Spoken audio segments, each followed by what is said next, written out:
that are out there for your students to fill out. They can fill it out via the counseling website. They also received it through their email. It's due in January. This is a great opportunity for just our Brecksville Broadview Heights students to apply for local scholarships. We try to spread the wealth and give as much as we can to as many students as we can in the senior class. So just wanted to give that reminder out there.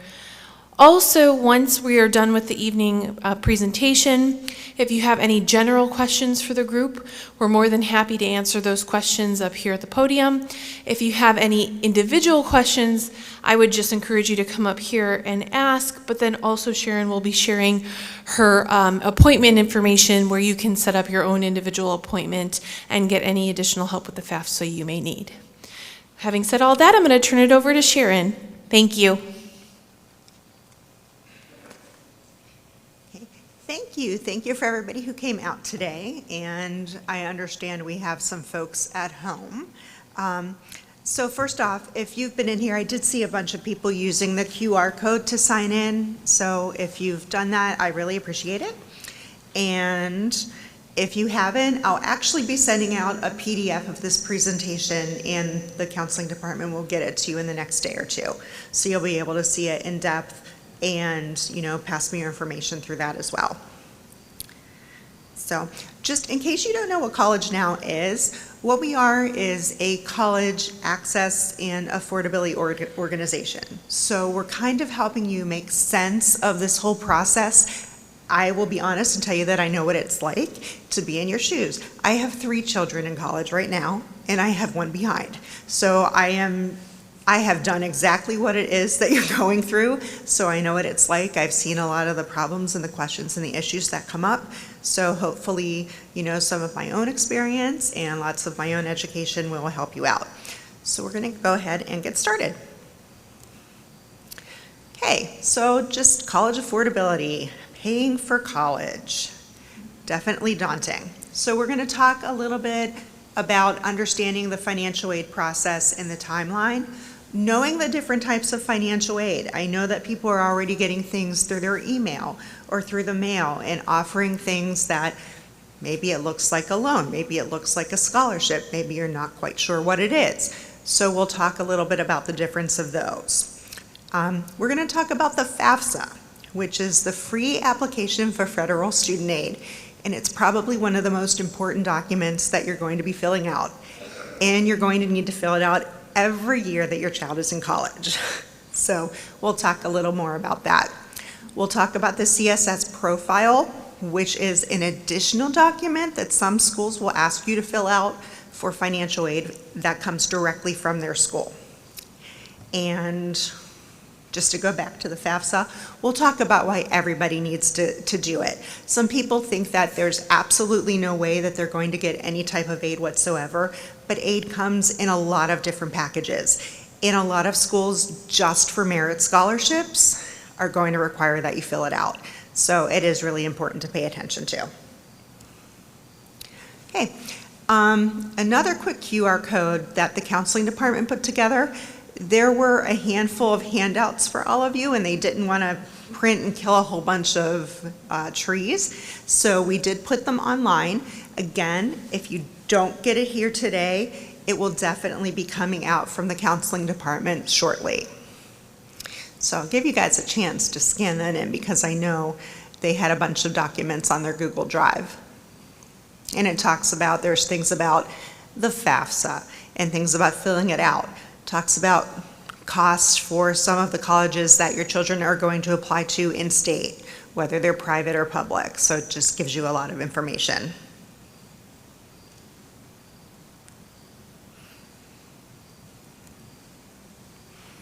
Okay, so what is financial aid? Financial aid comes in a couple of different ways. Some is money that we borrow. Some is money that we use to help students pay for their college education, and maybe it's money for a laptop. College has a lot of different expenses, so the number that you see just for tuition is not the only thing that you're going to need to worry about. So we're going to talk about that and where financial aid can play into everything. Okay, so what is financial aid? Anybody have any thoughts, ideas about that? Everybody's so quiet. It's because we're all cold in this room, which is why my jacket is still on. Okay. Financial aid is money to help your students pay for their college education. So what that may look like, some of it is free, and we'll talk about the types of financial aid that are going to be free. Some of it is not free. Those are the loans that you're going to need to pay back. And all financial aid helps to pay for college, trade school, training. Not every student is going to want to go to a four-year college. They may want to go to trade school. They may want to start off at community college and transfer later. They may just want that two-year degree. Financial aid can help cover any and all of that. Okay. What it is not. It's not a windfall. Okay, so when you get these letters that tell you what your financial aid is, and all of a sudden you think you're getting $25,000 from a school or something like that, it's not magic money. It's got to go to pay for education. So think about the windfall as the party that you throw for your student and the money that they get then that they're going to go and have a little more room to play with. But when they get actual financial aid from a school, that's a lot different. That's going to be regulated by the school. If it's a loan, it's regulated by the Department of Education or by whatever loan lender or by a scholarship company, whatever it is. So financial aid isn't just free money for everybody. So we'll talk about the different types. And it's going to serve one purpose only: financing your college expenses. You're not going to get to go buy a new car with this. Okay, what it will do is help you with tuition and fees and room and board, which are pretty much your direct cost of education, but then you're going to have books and supplies. And yes, things like laptops and things like that, scientific calculators, whatever it is that your student needs for their education, that's an indirect cost. They're going to have personal expenses when they go off to school. You're not going to be there every day to make sure that they have all of their toiletries or snacks or things like that. Those are personal expenses they're going to incur. Transportation. If you send a student clear across the country, you're probably not going to be able to drive there to get them. You're going to need to factor in things like airfare. So all of that goes into what a school actually costs. So when you look at the numbers, you need to try and factor in all of those costs of the attendance. Okay, so types of financial aid. We have three major types. One, gift money, grants and scholarships. Typically your favorite thing because you don't have to pay that back. That's something that you're getting possibly based on income as a grant, scholarship possibly based on merit.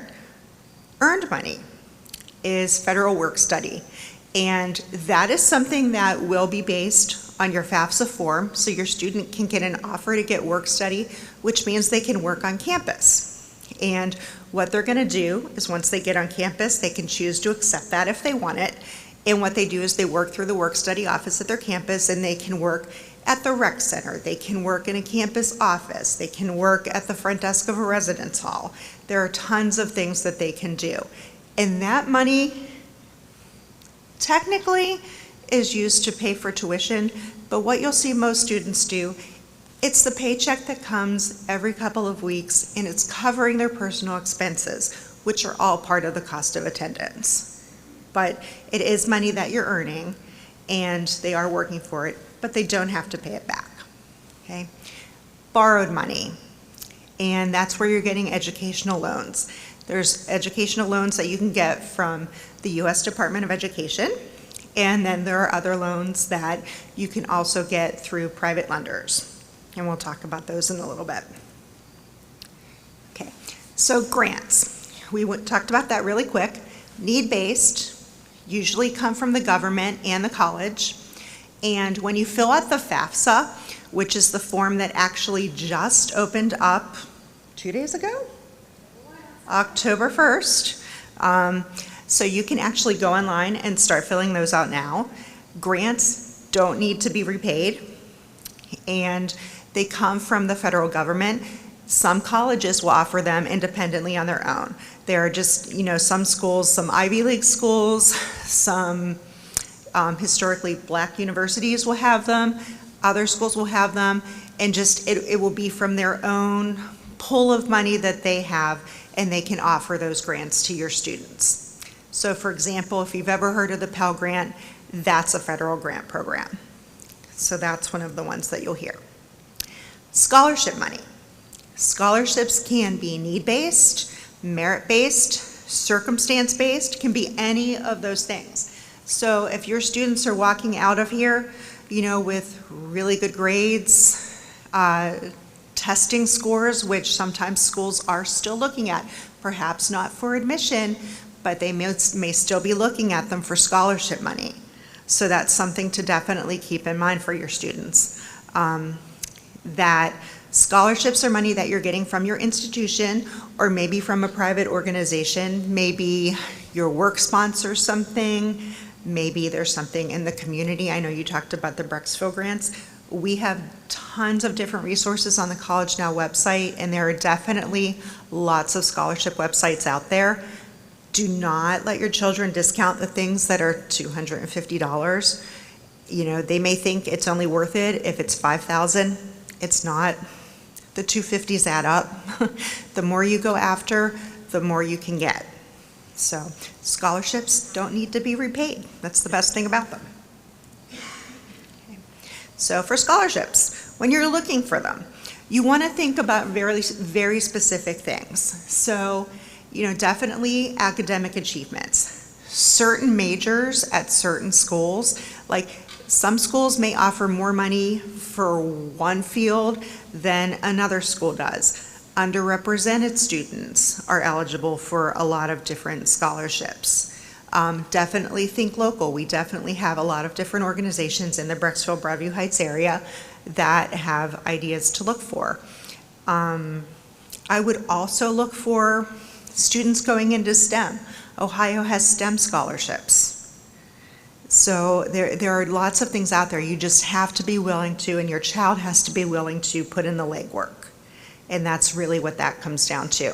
So you apply to the things that are easy first, and it tells you sometimes, like, a lot of people see a scholarship and they don't apply, and all of a sudden, my daughter found one. I will tell you this. She found a scholarship in the middle of her freshman year of college.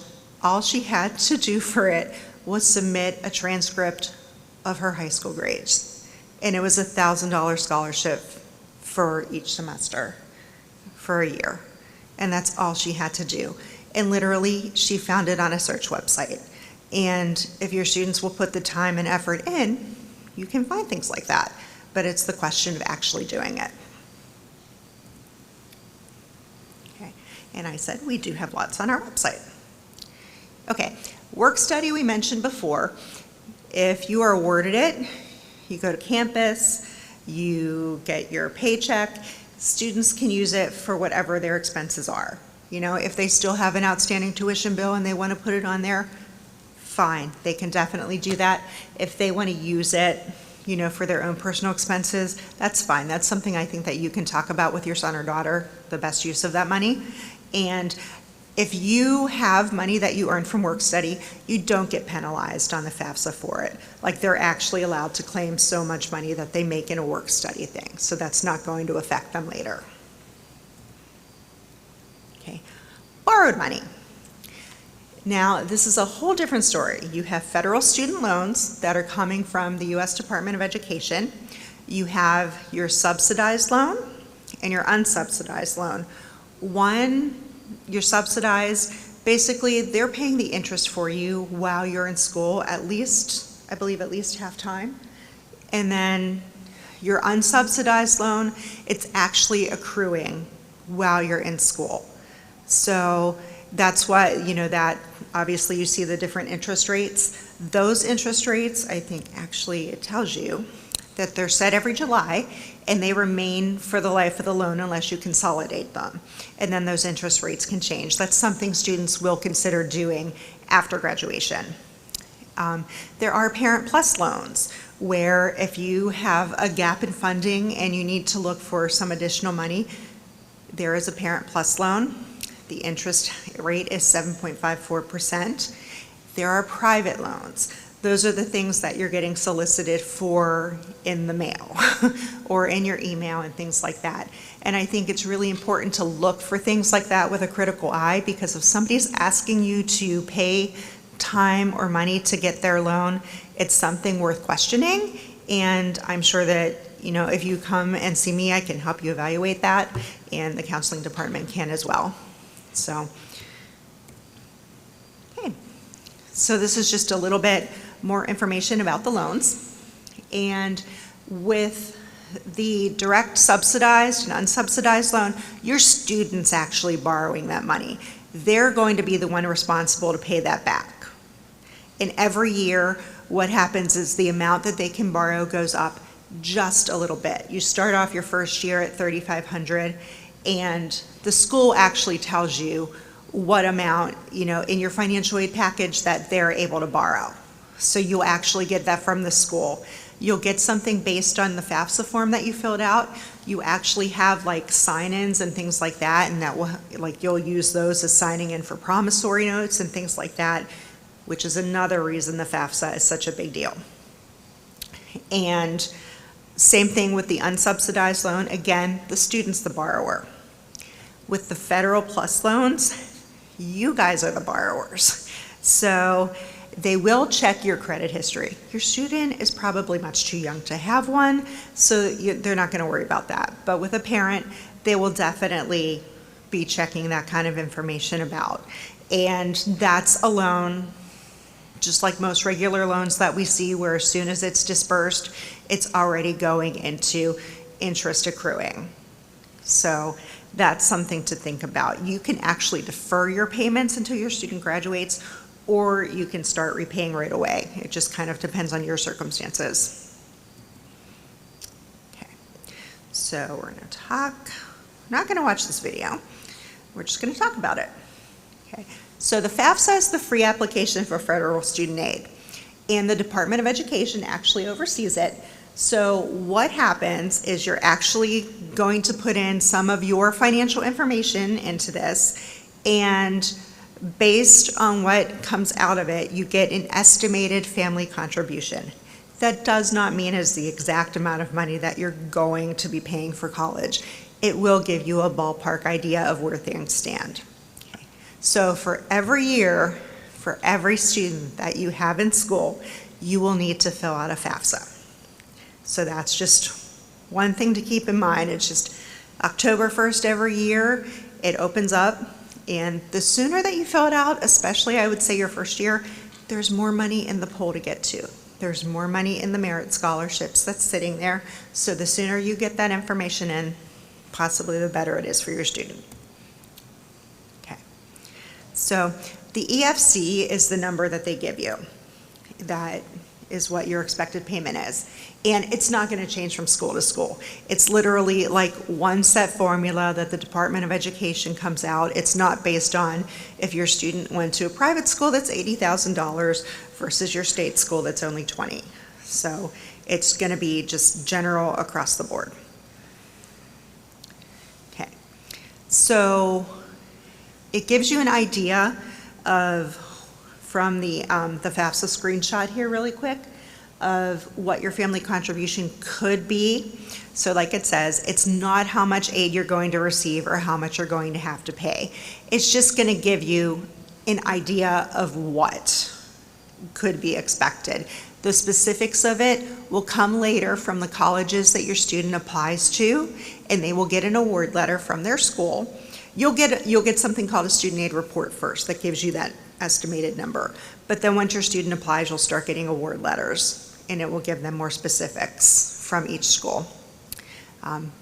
There are definitely Pell Grants that are available, and Stafford loan estimates, and There's federal tax benefits for education that you can find out there. Okay. Wow, I played with all these and I didn't notice that one. We're going to keep going. Okay, so what you're going to need when you sit down to fill out the FAFSA, the first thing that you need to know is that you are going to need an FSA ID and your student is going to need an FSA ID. So if you go to the website for FAFSA, which I believe is just studentaid.gov, and you look there, you'll be able to, your student's going to go in and put just, it's general biographical information. They will need their social security number, the exact spelling and way that their name appears, like on any of their, official documentation. It will ask them for an email. Do not let them use their school email. Have them set up a Gmail account that probably looks semi-professional. It's probably a good idea to use that same email for their college applications, because once they leave school, their email can disappear, and they're going to need access to this for the FAFSA every year. So have them set up a real email account for this. So they're going to do one, and then you're going to do one. After that, you log in and you can complete the form. So what it's doing is it's actually looking at your tax records from 2 years ago. So we're looking at and completing things for 23-24 because they're actually starting in fall 23. And it's going to look for income tax records from 2021 for you and for your student. You're going to look for, when you sit down to do it, you will need W-2 forms. You will need bank statements for yourself and your student. Any assets, if you have, a farm, if you've got, other property, business, things like that, it actually takes all that into account. It also will take into account, there's definitely different situations that every family has, whether, it's a situation of divorce or a student lives with a grandparent or whatever it may be. There's so many unique situations, which is why we do offer the one-on-one things, because it's a whole lot to talk about in a group. So the nice thing about the FAFSA now is, unlike when we were students and we did it on paper, it's electronic. So you can actually have it pull your tax information from the IRS tax database directly into the FAFSA, so you don't have to actually sit there and type everything over, which is kind of nice to do. Okay. So after you do it, some schools have to go and actually verify your information.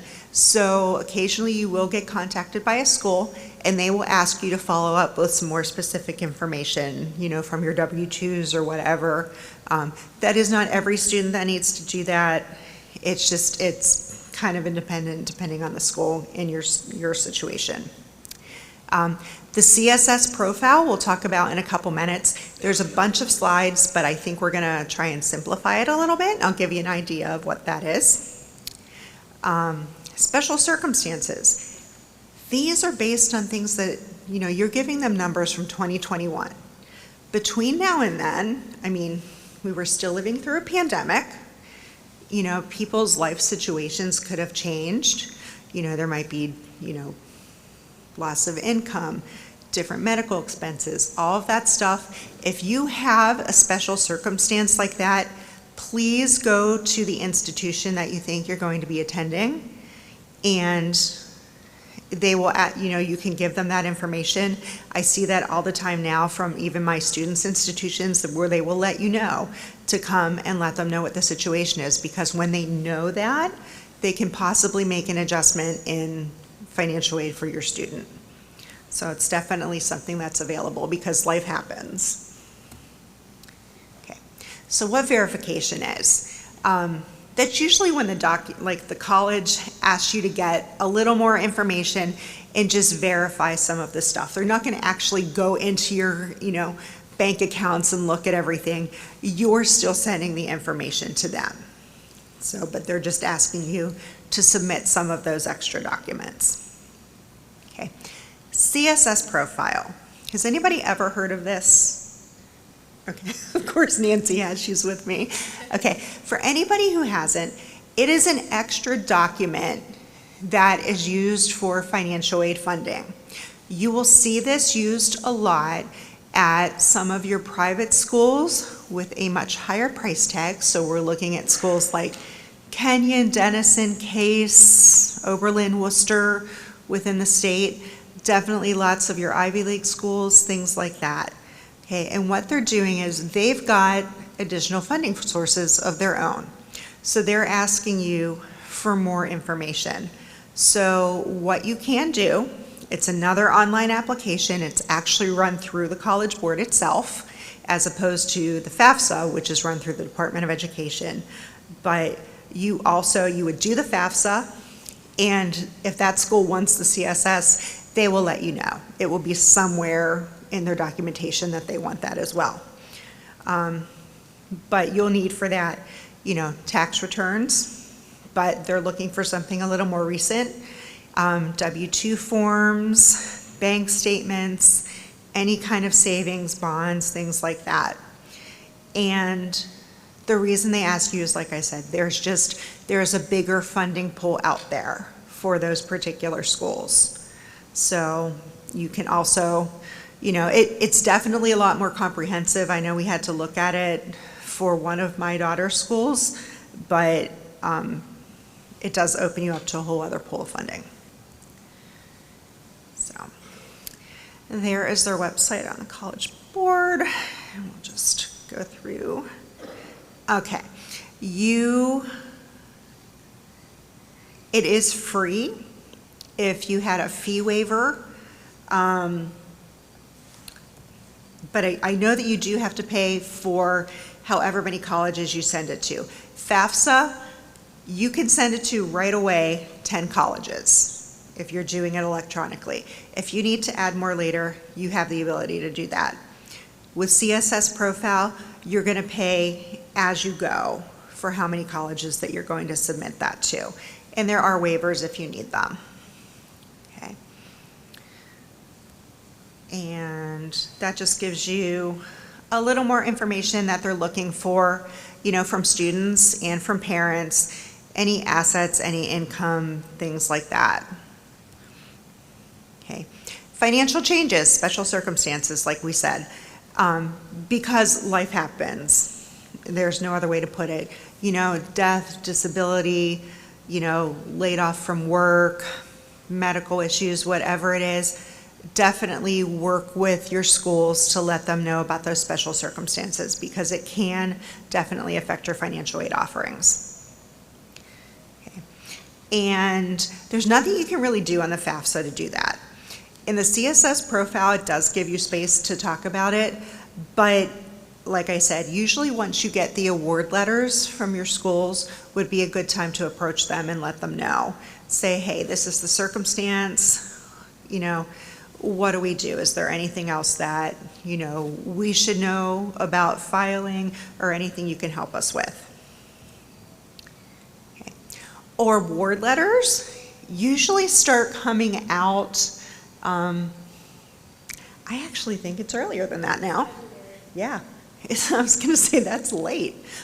You will even see with some of your schools with rolling admissions, you will start getting like unofficial award letters, like giving with merit scholarship information, but your final letter is going to come out in February, and it will tell you. You'll be able to look at it with your children. I suggest making a spreadsheet of some sort where you can type in what your full costs are, and what your gift money is, what your merit scholarships are, what your grants are, any earned money for financial, like federal work study, any borrowed money.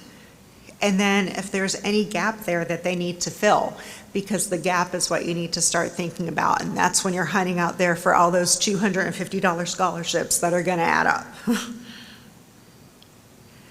So this gives you an idea. This literally looks like the spreadsheet that my kids used. So just going through each school and breaking it down. So that's it. That's a direct idea of financial aid. This is some of my information. I know that it's been sent out through counseling before as well. but my email, you can call or text, which is fine. I do have a booking site, which means that you can go on there and set up an appointment directly with me. Again, that's been publicized. I'll make sure that it comes out again. I'm usually going to be here on Fridays, so it'll probably be like usually every other Friday, something like that. But I'll get the exact dates and get them out there, but generally that's when it will be. I do have a Google Classroom site. I'm not sure if that was passed out there yet, but I'll make sure that those forms that were up there today also get put on there. I will also, if I find scholarship opportunities that I think are a good fit for Brecksville, I will post those out there. Any other general scholarships I'll post out there. If you guys run across stuff and you want me to throw it on, no problem. So, does anybody have any questions? Sure.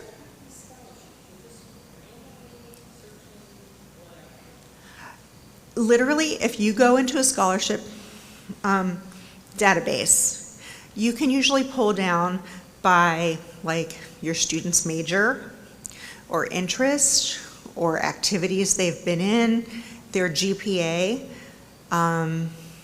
It'll just give you a variety of things that you can pull from. I would definitely start first with like their major that they're going into. There's a couple of databases. Yes. Brecksville.com, scholarship.com. We can definitely put those up there. Yeah. You could also start with the College Now scholarship database that's on our website. We put up really great scholarships. And there's also one called, it used to be called Greenlight, but now it's called CAPEX, CAPPEX. You can go online, make a profile for your child, and it helps match up scholarships based on your students, whatever information you give it about your student, like GPA, interests, activities, clubs like that. And then I always recommend raise.me, RAISE.me. It is a great website that gives out micro scholarships. It's directly connected with certain colleges and universities. You go on to raise.me, your student makes a profile. It will recommend scholarship. It'll do two things. It'll recommend colleges that they might be interested in based on information that it gives them. But then like Kent State is a raise.me school, and it'll automatically look at whatever grades and information you give, and it'll say, oh, at Kent State you will automatically receive $3,000 worth of money off of your tuition. And it does actually happen. I've seen Yes. the financial aid award letters, so I highly recommend that one as well. Yeah. CAPEX, CAPPEX. College Now, our collegenow.org, we have a scholarship database on that as well. I will also vouch for raise.me. I know that the University of Dayton was using them a lot originally, and that actually evolved into basically all of their students coming in with a textbook allowance for 4 years. And it started out of the whole raise.me thing. So if you start seeing things like this, that's definitely worth it. Another thing is, universities will track what they're sending your students. So if they're really interested in a school, tell them to open up that email. Tell them to make sure that they check it, because what they are doing is they're looking at the amount of interest that your student has in their school, and that can also factor into things. Sure. When you start getting emails from schools, raise.me. RAISE, so the word raise, RAISE dot M-E, raise.me. Sorry, raise. I'm from the South originally. I can have a Southern accent every now and then.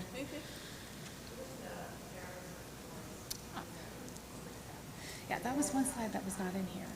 Oh, okay. So I was noticing and that thought crossed my mind, somehow that slide was not in here, but basically if a parent, if they're divorced, the child uses the parent's information that is the one who they live, this year is the last year that this is true for, that they live with the most. Now, if you say to me, but we have 50-50 custody, I'm going to say back to you, but there's 365 days in the year. So you pick the one that the student lives with the most, and if you actually do split that, odd day in half, then it's going to be who provides them the most financial support. It is not who claims them on their taxes. That is not a consideration at all. If you are a grandparent raising your grandchild, you do not list, your information is not on the FAFSA unless you have legally adopted your grandchild. Only parent information, no parent and legal adopted. So it's both, if both parents are married, both parents' information gets on the taxes. If they're not married but live together, then their information goes on the taxes. If they're divorced, it's the person that the student lives with the most. If that person is remarried, then it's going to be parent and step-parent. If a student has both parents deceased, then the student will be independent, unless they have been legally adopted by another person in the family, or just another person. If the student is living with grandparent, aunt, uncle, cousin, whoever, foster parent, that information does not go on the FAFSA. It is not that person's financial information does not go on the FAFSA. The student will be declared independent, and only the student's finances will be on the FAFSA. If the student is in the foster care system, anytime since they've turned 13, if they've been in the foster care system or considered a ward of the court, then it'll only be the student's information and not the parent's information on the FAFSA. So basically, you have to be a parent or a legally adopted parent or a parent and a step-parent. Yeah. Yes.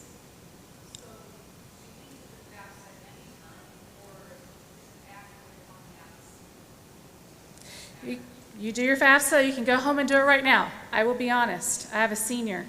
I did my FAFSA at 1:30 a.m. on October 1st because I'm a little nuts and crazy like that. But it was, and I did it in under 30 minutes.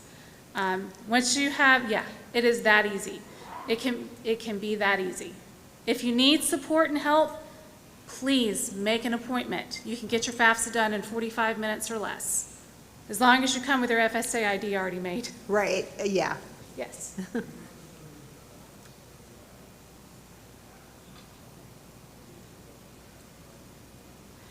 I think that was discontinued. You want to go to studentaid.gov. They were using, they did create a mobile app. It may still be up this year, but this will definitely be the last year for it. That was not getting great traction, and they often had a lot of technical difficulties with the mobile app. They recommend that if you're doing it on your phone, just do it from a regular web browser on your phone. But make sure that you're going to studentaid.gov and never, ever, ever pay anyone to do your FAFSA. It is free.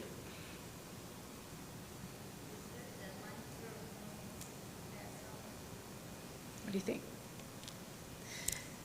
Technically, no. Technically, no. No. So here's my advice on that. You want to make sure that you are doing your FAFSA kind of in line with your students, how they're submitting their Common App. You can do their FAFSA now and get it done, and they can still be working on their Common App. But if they're looking at applying for early action at any major university, or they're applying and their grades are really great and you're really hoping that they're going to get an academic scholarship, most public universities in the state of Ohio have a deadline that they want your FAFSA filed by. And so each college is different. My best piece of advice is have it done by November the 30th.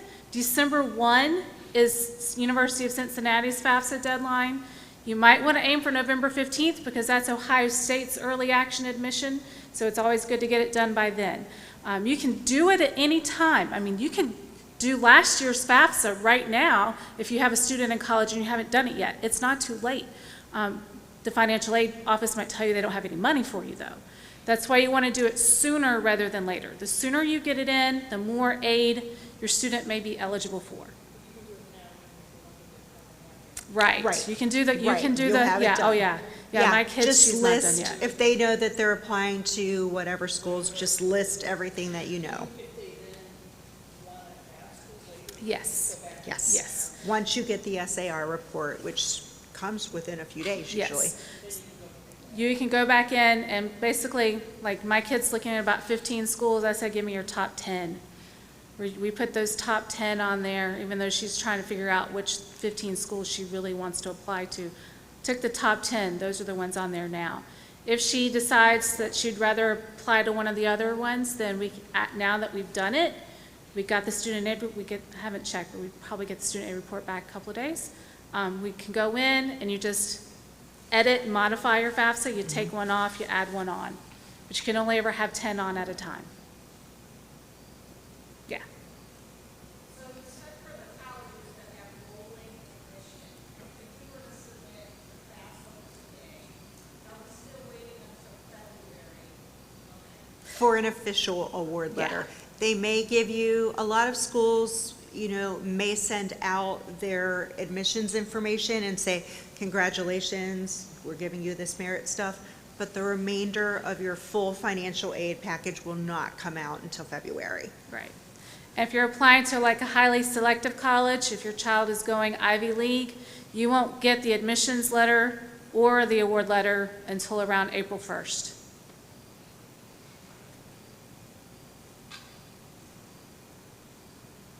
Other questions? Those are great questions. Yes. That's okay. The Common App is the college application. So back in the day when we were younger and we, rolled the application through the typewriter, typed it in, 3 applications, I was done. Well, now you can go on to the computer and it's called the Common Application and you can apply to a whole bunch of colleges, but you only have to enter your major information once. It's a lot nicer. Yes? So Ruth mentioned that there's an application for local scholarships. Where's that application located? That's on the high school webpage, under the school counseling website, under senior year resources. So, The one that says like something from Massachusetts or something like that? No, and if you want the direct link, you can email the counselor and we can send it out. It's just it's a local scholarship application that just goes to our students.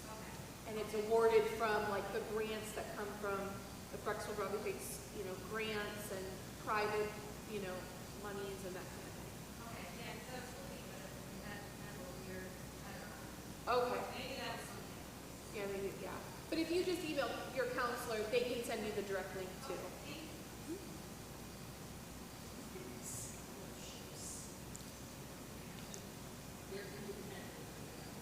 yes. The Common App is, well, yes and no. There are actually a couple of scholarships that also use the Common App, the Jack Kent Cook Scholarship being one of those. But most of the scholarships that you find are separate from the Common App. Common App is college application. Sometimes they'll have a link to give you ideas of where to look. Yes. Yes.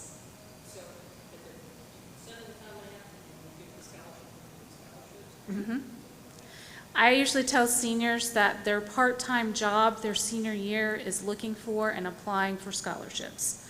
I once worked with a kid he had early release. He came to my office every day instead of going home, and he worked on scholarship applications. Applied for 54, received 25 of them, and basically had a full ride to go to school.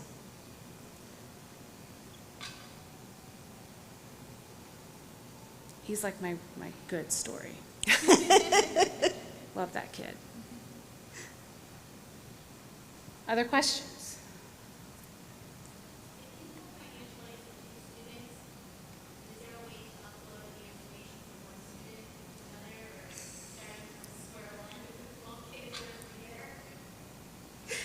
Sadly, Yes. if you have two, you're going to do it twice. Yes. But it gets easier every time you do it. It's not that bad. Yeah. I'm currently in the middle of the CSS profile right now. Yes. Yeah, but when you do the CSS profile, once you've done it for your kid going into their freshman year, the second year you should know which college they want to go to, unless they're transferring. So like the CSS profile, you're doing that same thing, but you're only doing it for that one school. When you're doing the CSS profile for multiple schools, they have the right to ask for different things based on their own school's needs. So I'm hitting that one hard and heavy. It's interesting. Yes.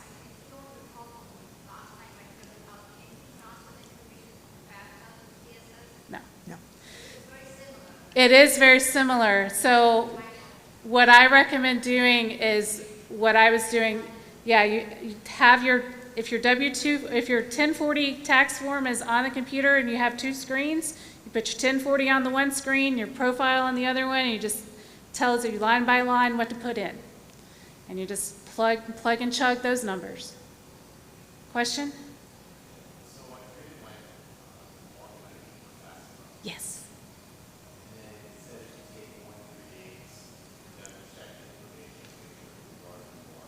But you can go ahead and start.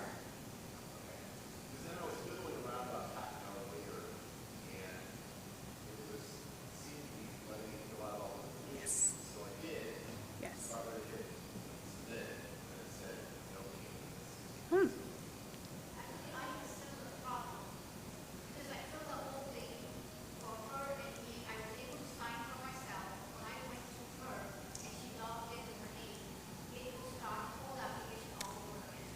So when you're signing, when you get to that end screen and you've done yours, it should pop up with a place for you to sign and a place for her to sign. Yes. When she clicked on where she should sign, it should have been just her signing. It didn't. It wanted her to start it over again. Okay.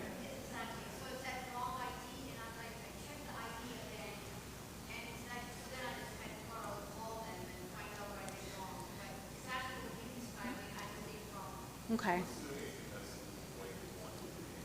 Yeah, it might be. It might be. Yeah.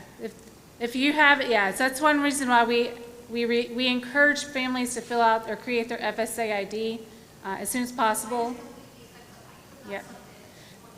So once hers comes back as being okay, you should be able to log back in with yours. It should pop back up. You can call them. There's also a chat feature that you can use to chat with them, and then if the chat bot can't figure it out for you and help you with it, then you can call them. And if you have a student loan yourself already, then you should have an FSA ID. And if you remember, if you, like me, went back to when we were in school several years ago and you had a PIN number that you used for your FSA ID, I highly encourage you to dig through your paperwork and see if you can find your PIN number, because if you need to reset it and you'll need to create a new FSA ID, and they'll recognize that you had one in the system with your old PIN number. They're going to want your PIN number.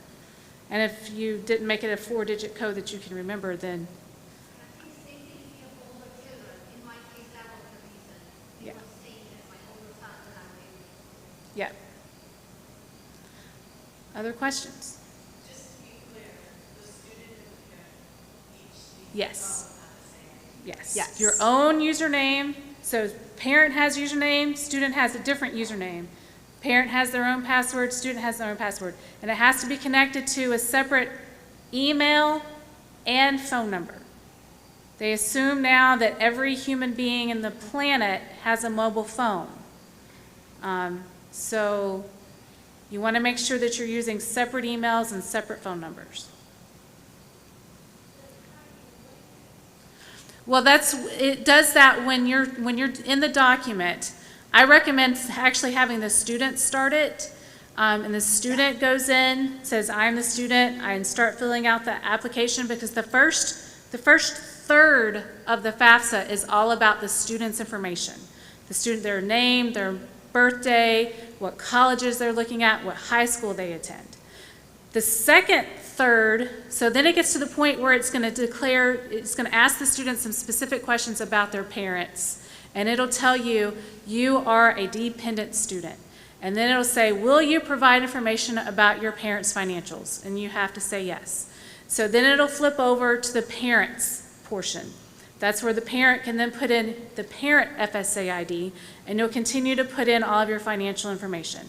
The parents portion gets done, and it flips over to the final third of the FSA ID, and it'll ask for the student's financial information.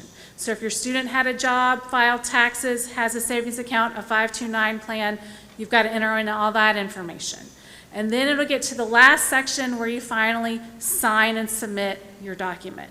Both you and the student will then put your FSA ID and username and password back into the document to officially sign it. And it says, yay, you've submitted, congratulations. Your EFC is estimated to be 123, it'd be some number. Yep. Question would be, which parent is the FSA voter? So right now, you only have to have one parent do it. It's a lot easier if you filed your taxes married, filed jointly, then using the IRS data retrieval tool will be your best friend. It'll connect it straight to the IRS, it'll pull all that data information right into it, and you'll be good to go. If you filed your taxes married, filing separately, or if one of you filed as head of household, 9 times out of 10, the IRS data retrieval tool will not work, and you will then have to hand enter in your tax information from your 1040 and your W-2. It'll ask you specific questions. So this is why it was really important when asking about which parent, if the parents are divorced, the parent who the child lives with the most will be the parent who's put on the FAFSA. The finances for both the parent, and if the parent is remarried, the step-parent. If the parent is not remarried, then it's just that parent the child lives with the most. The divorced other parent is not included. Does that make sense? Yeah. Just a quick question. So you said that the student should start filling out first. I think it's easier for the student to do fast. After you both get an ID? Yes. Yes. You both get an ID first, then start. Yeah. You both need your FSA ID. Student, parent sit down together. Student starts the first part. A lot of parents like to say, my kid doesn't need to be a part of this process. I like to look at this as that opportunity when you are beginning to help them become an adult and learning how to deal with their own finances. So it's a great way to have them be a part of this process to learn what they need to do. Now, yeah, you don't have to share all your personal financial information with them if you don't want to, but at least have them as a part of the process and filling out at least the first third and the last third of the FAFSA where they're putting in their personal information. Yep.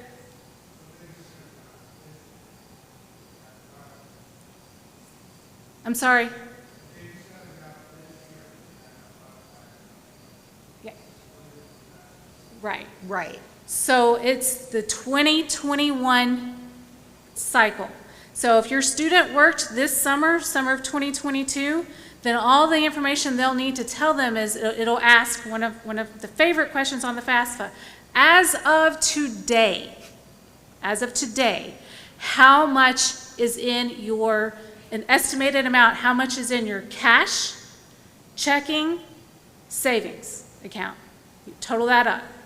So your student would think, okay, I've got $5 in my pocket. I've had kids put down $5 because that's all they have. Or a kid might have $5,000 sitting in their savings account. There's a question on the FAFSA too if your child has a 529 plan, and they would need to put that information as well. Now, if grandmom or granddad owns the 529 plan and it's in the grandparent's name, then that information is not included on the FAFSA. But if it's in the student's name, it goes under the student's financials.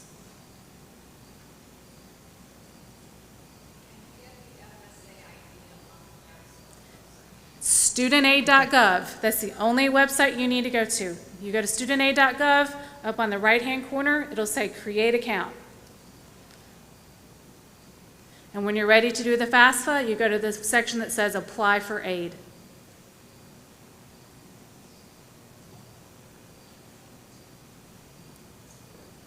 Any other questions? It's really not that bad, I promise you. And if it is difficult for you, please, please, please make an appointment. What is this conference, you guys came to, like, this conference, where you sit on Zoom? Yes. Yes, yes. Student manager.